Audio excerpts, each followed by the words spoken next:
good afternoon. What did I do? Did you promise that they would get the money back for the cruise or something? I hope not. Great to see you all. So you had a great cruise so far? Yeah? So what do you want to talk about? Maybe I should start. I know that one question that always comes up is, how did you get this job? Right. Yeah. 14 days on internet course. You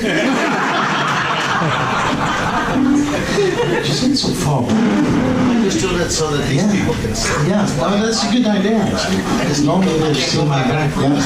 So how did I get this job? So I started, I'm from Norway, so I grew up in a little town out on the west coast of Norway. A lot of shipping and so on in that area. And in 1979, I was done with my first schooling, didn't know what to do, but I joined a training ship, then I went on a cargo ship or a LNG tanker.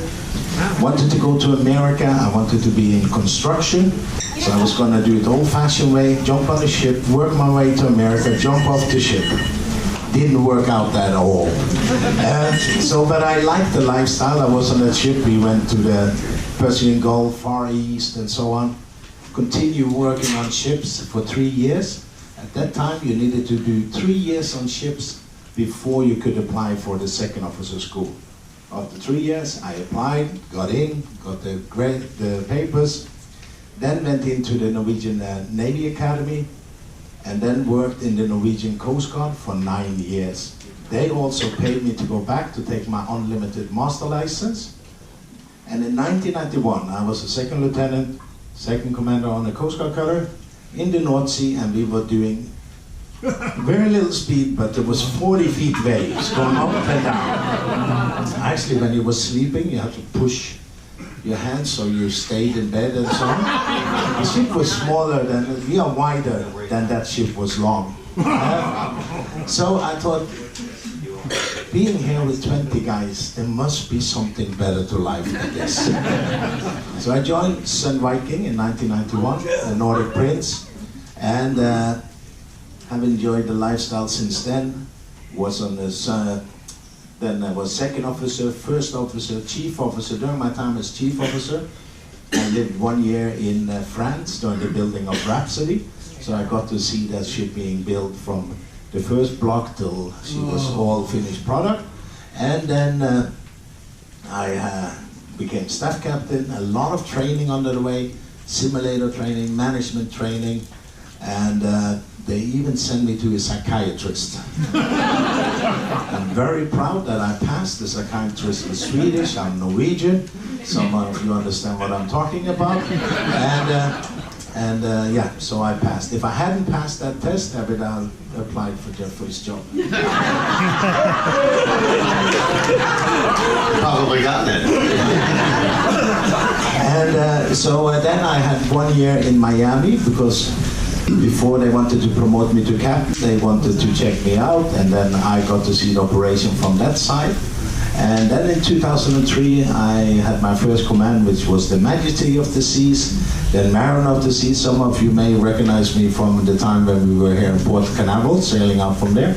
At that time, I had a facial hair, as I needed to look older. Now I'm older, needing to look younger. And then after Mariner and sailing around the world a little bit, I went to the Liberty and then to Oasis of the Seas. And I've been here the last 3 years, loving every minute of it. During my time, did I mention I was single when I joined the company? No, but I found 2 wives during my time. I'm not married to both of them, but I was married to a lady actually from Port Canaveral, and then I didn't know that I was going to sail out there at that time, but she changed me out in another Norwegian. I haven't learned how to say yes there. Now I have it down, I read the book, don't sweat the small stuff, men are from whatever. And so then I met a lady from Montreal, Canada, and we have now been married for 13 years. We have an 11-year-old and a 13-year-old So 11-year-old boy and a 13-year-old girl. And then my oldest son from my first marriage, he's in the US Marine and he's over in Hawaii. Yeah. So, tough place to be.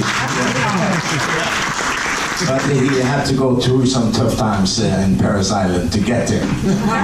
So that was a little bit about me and how I got here. So now we can go around and then all of you. No. Anyone if you have any questions, please put up your hand and we have our Krista here with the microphone. Captain, first of all, you're doing an admirable job. Yes. You know, the seas have been The question I have is when the pilot comes on board, who actually pilots the vessel, or is he just a figurehead? And you guys pilot the boat into the port? We don't do anything with the boats. The boats hang on the side. And as long as I've been on ships, they have been hanging on the side. The only time we let them down is when we do training. No, the pilot, he comes on board. Most of the ports, the only port that we have where we don't have a pilot is Labadie, our private destination. And most of the places, the pilot come on board, he knows the place. He knows the language, the local language. He knows the current, the local conditions. And if we need any assistance in any way or form, he can help us out. But we do docking and maneuvering the ship into the port. That's most places in the world. US is a little bit different. By law, the pilot have to take the con. He doesn't take the command of the ship, he takes the con, meaning that he's give the rudder orders and sailing the boat into the channels up to the port. But then when it comes to docking the ship, we take over again.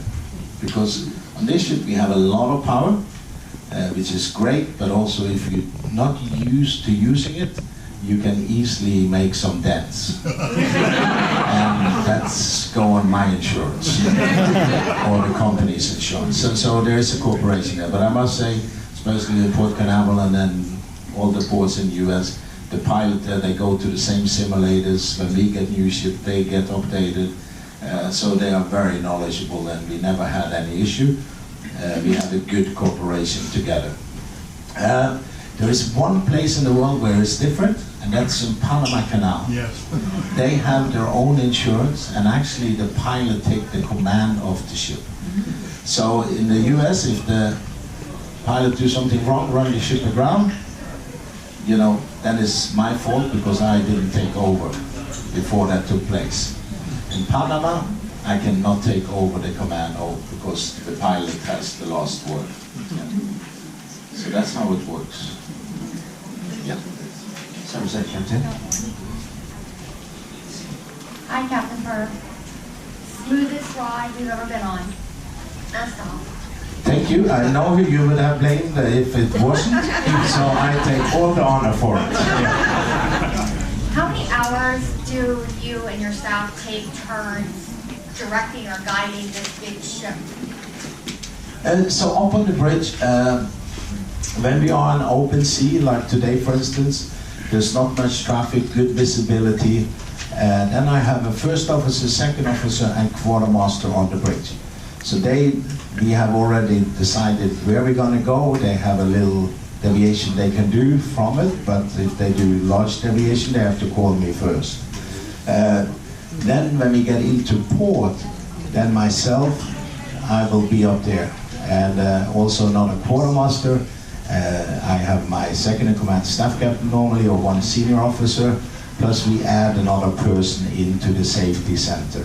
That's when we go into port. If we have, say we have reduced visibility, heavy traffic, or we are closer than 20 minutes to land on both sides, if we have two of those conditions, then I will also be on the bridge with one of my senior officers, plus an additional quartermaster.